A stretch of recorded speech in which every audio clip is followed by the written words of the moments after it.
சில படத்தெல்லாம் பார்க்கும்போது பேசாம இதை ஃபர்ஸ்ட் ஹாஃப் கூட விட்டுருக்கலாமே அப்படின்னு தோணும். அப்படி ரீசெண்ட் டைம்ல வந்த படங்கள்லயே ஹெவியா தோணுன படம் தான் குபேரா. இது ஸ்டோரி வைஸ் பார்த்தா ரொம்ப ஃப்ரெஷ்ஷாக இருந்தது. ஆமா, இந்த ஸ்டோரி அந்த ஸ்கிரிப்ட் ஸ்டார்ட் பண்றப்ப வந்து ஒரு ஒரு இன்டர்நேஷனல் லெவல்ல வந்து ஏதோ செட் பண்ண மாதிரி ஒரு பெரிய சீக்குள்ள வந்து ஒரு இது இருக்கு. அந்த மாதிரி பெருசா செட் பண்ணாங்க. அண்ட் ரொம்ப ப்ராமிசிங்கா இருந்தது. பார்த்து கொஞ்ச நேரம் படம் பார்க்க ஸ்டார்ட் பண்ணி கொஞ்ச நேரத்திலே ஓகே இது வந்து ஒரு நல்ல ஸ்டோரி தான் அப்படின்ற ஒரு ஹோப் நமக்கு கொடுக்குற மாதிரி இருந்தது. ஜென்ரலா வந்து கார்ப்பரேட் வில்லன் அப்படின்னா வந்து அவர் என்ன பண்றாரு, ஏது பண்றாரு, எதுக்காக இது பண்றாரு அப்படின்லாம் காமிக்க மாட்டாங்க. டீடைலிங்லாம் இருக்காது. அப்படி இல்லாம இதுல வந்து ஒரு மோட்டிவ் இருக்கு. ஸோ அந்த மோட்டிவ்க்கு என்ன பண்ணலாம், ஸோ அதுக்கு என்னெல்லாம் பண்ணணும் அப்படிங்கிற மாதிரி ரொம்ப டீடைலிங்கோட எல்லாத்துக்குமே வந்து ப்ராப்பரா ரீசன் கொடுத்துட்டு அதே ஒரு விஷயம் அந்த மூவில சொல்லிட்டாங்க அப்படின்னா அதை வந்து அப்படியே அதை கேரி ஃபார்வர்ட் பண்ணி நிறைய இடத்துல வந்து கொண்டு போயிருந்தாங்க. ஃபுல் த்ரோட் மூவியே அந்த மாதிரி தான் இருந்துச்சு. ஆள்ற அரசாங்கத்தையே தூக்கி அடிச்சுட்டு புது அரசாங்கத்தை உருவாக்குற பவர்ஃபுல்லான விஷயம். அதுக்கப்புறமா வந்து ரொம்ப பெரிய ப்ளஸ் பாயிண்ட்னா வந்து தனுஷ்னாவோட ஆக்டிங் தான்.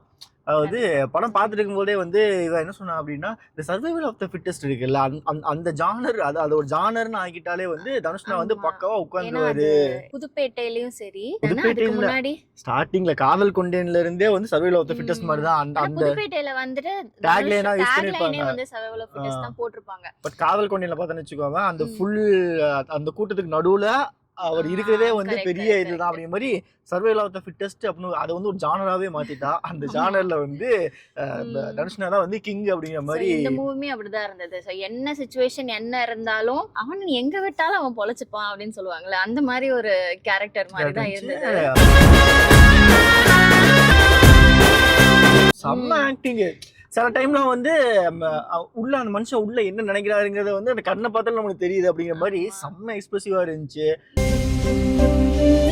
அண்ட் வந்து ஒரு ரைட் ஹேண்ட் வந்து இதுல வந்து அவருக்கு டிஃபெக்ட் ஆயிருக்க மாதிரி இருக்கும். ஆனா எனக்கு பாக்குறப்ப தெரியாது, பாக்குறப்ப நார்மலா தான் இருப்பாங்க. அதை யூஸ் பண்ற இடத்துல எல்லாம் சாப்பிடுறப்போ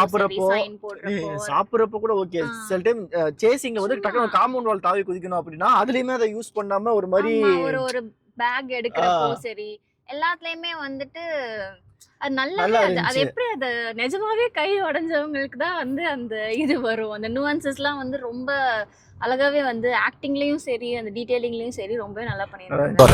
கவர்மெண்ட் ரிஸ்க்ல கொண்டு வந்து நிறுத்திருக்காங்க. படம் ஸ்டார்ட் பண்ணி ரொம்ப நேரமா வந்து இந்த ஆக்டிங் பாக்குறப்போ இந்த விஷயங்கள்லாம் பாக்குறப்போ ஓகே இது வந்து நாமளா ஒரு மசாலா கமர்ஷியல் படம் மாதிரிலாம் இல்ல, சூப்பரா இருக்கு, வேற மாதிரி ஒரு கொண்டு போறாங்க அப்படின்னு சொல்லிட்டு நல்லதா இருந்துச்சு. அந்த இன்டர்வல் பாயிண்ட் வர வரைக்குமே வந்து த்ரில்லிங்கா இருந்துச்சு. ஓகே அடுத்தடுத்து என்ன நடக்க போகுது அப்படிங்கிற மாதிரி ஒரு செம இதுவா கொண்டு போய் ஒரு பிளாட் ஒன்று செட் பண்ணாங்க. ஓகே இது இங்க இருந்து இன்டர்வலுக்கு அப்புறமா அடுத்த லெவலுக்கு தான் இது போகும், இது வேற மாதிரி ஒண்ணு பார்க்க போறோம்னு நினைச்சிட்டு இருந்தா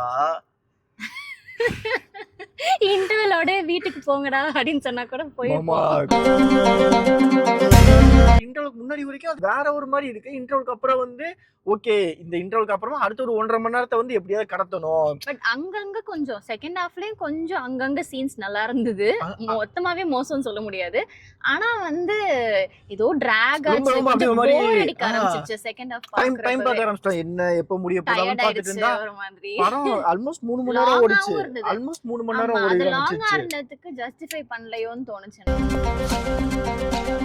ரொம்ப நேரம் லாங்கா இருந்துட்டு கிளைமேக்ஸ் கிட்ட வர்றப்போ ரொம்ப ஃபாஸ்டா கிளைமேக்ஸ்க்கு ரஷ் பண்ண மாதிரி இருந்துச்சு. அண்ட் கிட்டத்தட்ட கிளைமேக்ஸ் வரும்போது நிறைய விஷயங்கள் வந்து கெஸ் பண்ற மாதிரி ஆயிடுச்சு. இப்போ இதுக்கு அப்புறம் நடக்க போகுது, இப்போ இது நடக்க போகுது அப்படிங்கிற மாதிரி ஒரு மாதிரி யூஷுவல் பேட்டர்ன் மாதிரி ஆயிடுச்சு. ஆக்சுவலா இந்த கதையை அவங்க இன்டர்வல்ல செட் பண்ணதுக்கு வந்து இது வேற எங்கேயோ போகும் அப்படிங்கிற மாதிரி ஒரு தாட் இருந்தப்போ கம்ப்ளீட்டா ஒரு பிலாசபி ஓரியன்டா அந்த மாதிரி கொண்டு போனாங்க. பட் அந்த மாதிரி கொண்டு போனாலுமே வந்து நிறைய ரிப்பீட்டட் சீன்ஸ் வந்து நிறைய இருக்க மாதிரி இருந்துச்சு. அது அப்படியே ஒரு மாதிரி டிராக் ஆயிடுச்சு. ஃபர்ஸ்ட் ஹாஃப்ல பார்த்தது வந்து நம்ம வேற எங்கேயுமே பார்க்கல, அந்த மாதிரி இருந்தது. செகண்ட் ஹாஃப்ல பார்த்தது வந்து நீ எல்லா படத்துலயுமே இத பாத்துக்கலாம் அந்த மாதிரி ஒரு ஃபீல் இருந்தது. அது ஒரு மேபி அதனால நமக்கு அது டிசப்பாயிண்ட் ஆயிருக்கும்னு நினைக்கிறேன்.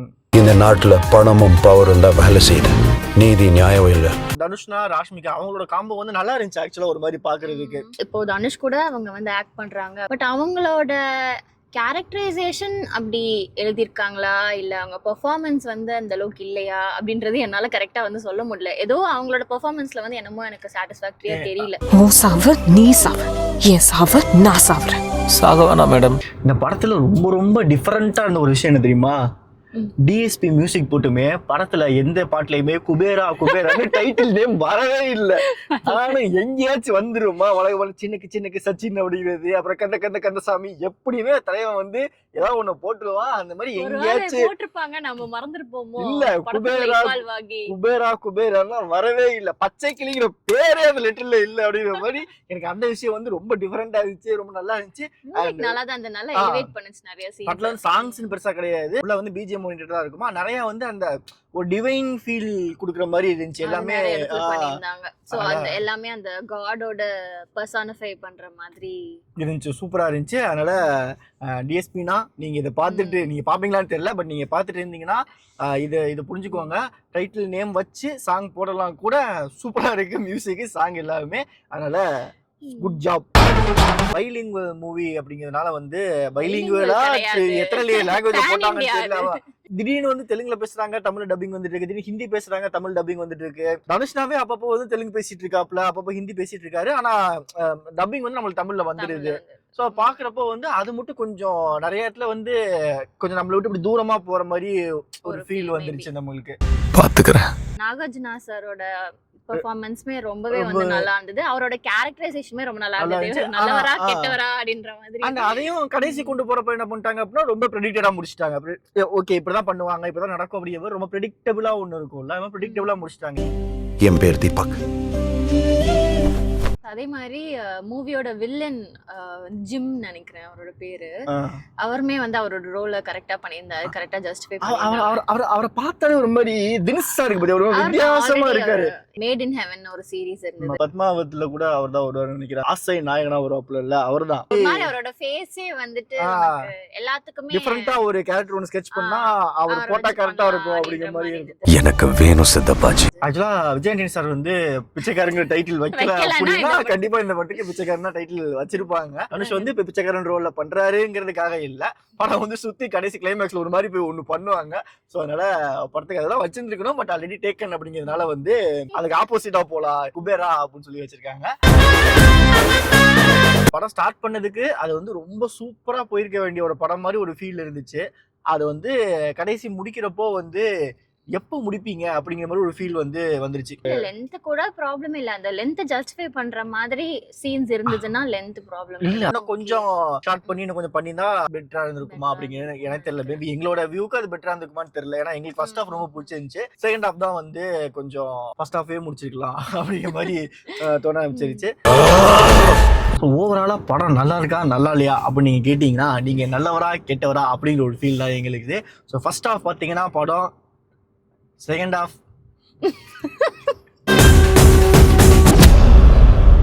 மனம்போர் தினம் ஜமாய் நாயர் சாயாய் என்ஜாய் டனக்கு டனக்கு ராத்துக்கு டனக்கு டனக்கு குமுக்கு டனக்கு டனக்கு அம்பு டனக்கு டனக்கு குமுக்கு